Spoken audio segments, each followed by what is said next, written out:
مرکزی حکومت کی جانب سے منظور کردہ وقف ترمیمی قوانین کے خلاف متحدہ ضلع ورنگل سطح کا عظیم الشان احتجاجی جلسہ بروز اتوار 18 مئی سے پہر 6:30 بجے اسلامیہ کالج گراؤنڈ ورنگل میں منعقد ہونے جا رہا ہے۔ اس ضمن میں شائع کردہ دیواری پوسٹر اور پامپلنٹ کا جامع مسجد مرکز جنگاؤں میں مولانا سید ایوب قاسمی ناظم مجلس تحفظ ختم نبوت ورنگل نے مقامی ذمہ داران احباب کے ہمراہ رسمی اجرا انجام دیا۔ اس موقع پر محمد جمال شریف ایڈوکیٹ نائب صدر ریاستی اقلیتی سیل کانگریس پارٹی، مولانا محمد شاکر حسین قاسمی امام و خطیب جامع مسجد مرکز، محمد حسین ریاض اللہ ریٹائرڈ نائب تحصیلدار صدر مدینہ مسجد الحاج محمد عبدالمتین اطہر، مولانا محمد عبدالرحمن، مولانا محمد عبدالرشید اور دیگر نے شرکت کی۔ اس موقع پر مولانا سید ایوب قاسمی نے اپنے خطاب میں گاؤں اور قرب و جوار کے منڈلوں میں رہنے والے فرزندان توحید کو کثیر تعداد میں شرکت کر کے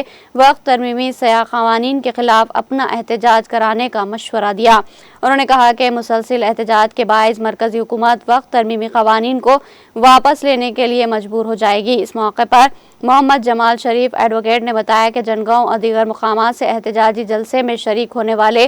افراد کے لیے سواریوں کا انتظام کیا گیا ہے اور مولانا محمد شاکر حسین قاسمی امام و خطیب سے رابطہ کرتے ہوئے اپنا نام درج کروا سکتے ہیں۔ مولانا محمد امان اللہ، محمد لطیف شریف اور دوسرے بھی اس موقع پر موجود تھے۔